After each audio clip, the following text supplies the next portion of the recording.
2 দিন ধরে মোবাইল দেখতেছে না আজকের কথা। হুম।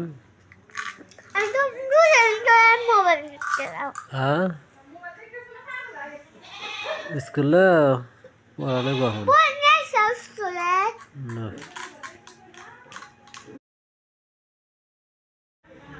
এ, সেই হয়েছে। বাহ বাহ, জান্নাতি তো স্বাস্থ্য ভালো হয়ে দেখতেছে, চুল সামনে মেঘ দিচ্ছে। ওরে বাবা, আশা চুল আবার করছে, সামনে মেঘ দেয় না। উস, একটু ধীরে ধীরে আগে আসো, আসো আসো আসো। সেই সেই সেই, বাবা, এই এই, শীত ধরে নাই? ফুল কি একটাই? আচ্ছা।